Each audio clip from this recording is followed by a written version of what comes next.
There's a pantheon of athletes in the period of the 30s and 40s and 50s where you could name any number of people and they could have been charter members of this Hall of Fame.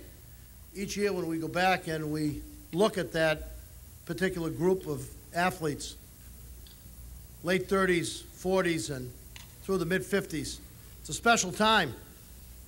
And this inductee, his name wouldn't have been out of place if he was named the first year.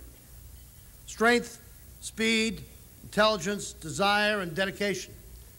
Sometimes over the course of selections for the Hall of Fame, it's easy to pick running backs and quarterbacks because they have statistics to back it up. But you have recollection when you're talking about linemen. You have background and experience and talk to people who played with them. There weren't many better than Gene Renzi, class of 1951.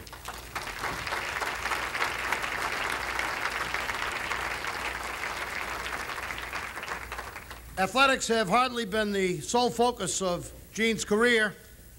He's top executive for defense communications for Mantech. May well be the only Watertown High School graduate to become a Major General in the United States Army. Served 2 tours of duty in Vietnam and accumulated more honors and decorations in 30 years plus in the armed services, and this account could give justice. But his athletic accomplishments are what we're here for tonight. He had a special set of talents. His greatest impact was on the gridiron, but people shouldn't forget that he was also an all-scholastic in track and field and won a Class B championship. He was also vice president of his high school class. Gene graduated from Watertown High School in 1951. He was an all-Suburban League All-Star and a Boston Post all-scholastic linebacker. He found even greater glory at Northeastern, captaining a solid Husky squad under Coach Joe Zabilski, who described him as one of the best players he'd ever had. He had natural football ability, a keen knowledge of the game, and a knack of inspiring his teammates. Springfield coach Ozzie Solom called Gene a great inspirational leader. He has the physical equipment, the desire, and the will. And UMass coach Charlie O'Rourke remembered we were somewhat reluctant to run his way. O'Rourke might have had a particular Renzi route in mind where in one game in Gene's junior year, Northeastern against UMass, Gene forced 6 UMass fumbles and recovered 3 of them. People also noticed the awards that were to follow. 2-time Little All-American, New England All-American, first team selection All-East and all New England squads in 1955 at Northeastern. The winner of the B'nai B'rith Trophy is New England's outstanding player in 1955. And for good measure, also all New England on the track team, as well as setting Northeastern school record in the shot.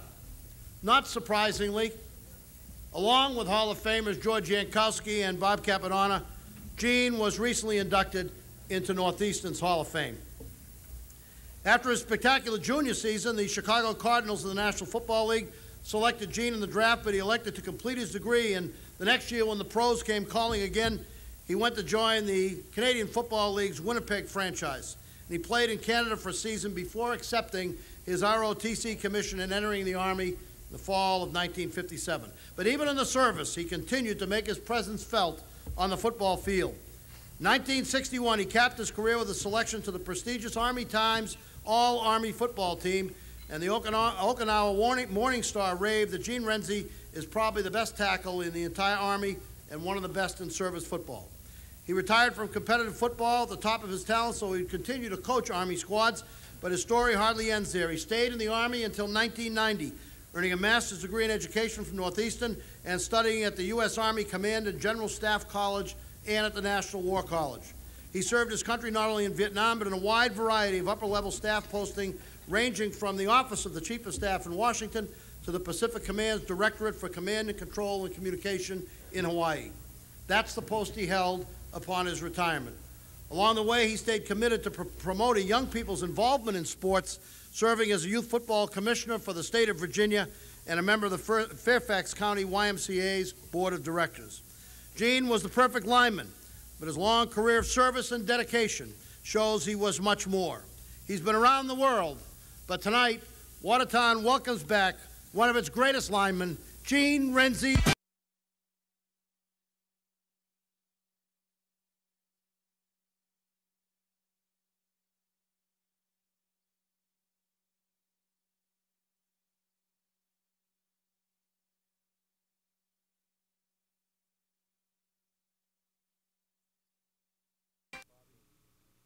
So I thank the selection board, Bobby, Nick, and all the people who voted me in.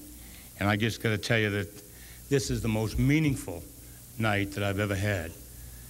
I was talking about this. I got that same call that a lot of other people got about a couple of months ago that said I was being considered for this award, and I greatly underestimated the honor and the award.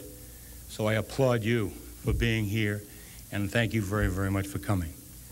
My greatest honor, I am here with my kids, my children, my 5 kids, my brothers, and I just want you to meet them. Please stand.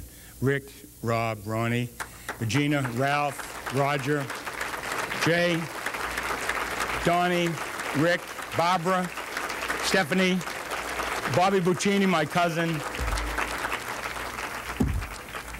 all of which, other than my cousin Bobby, is none of them are here from Watertown. We all came from Virginia and Connecticut and Florida and all over the place, and it's just a great honor for me to be here.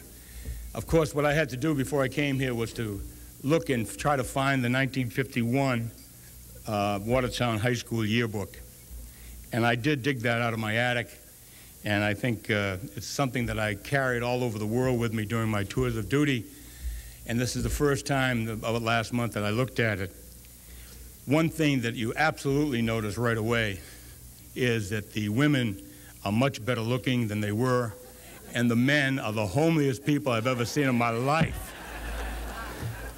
The other thing that I looked at and that I saw were the nicknames, because we all had nicknames down there, etc. And some of the nicknames are Stinky and Boom Boom, the Greek, the Guinea, Ninny over here, you know, and a bunch of others that nowadays, with sexual harassment and all of that other bit, we'd be going to jail if we had those nicknames.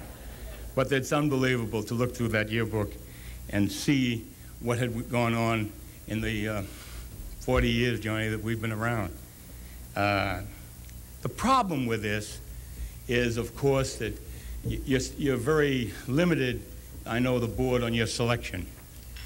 And for me to get up here, I just represent a lot of other people that have gone before me and who will come after me, who should be here, as was mentioned before. And I understand the selection process. But let me name a couple. Let me name the guy probably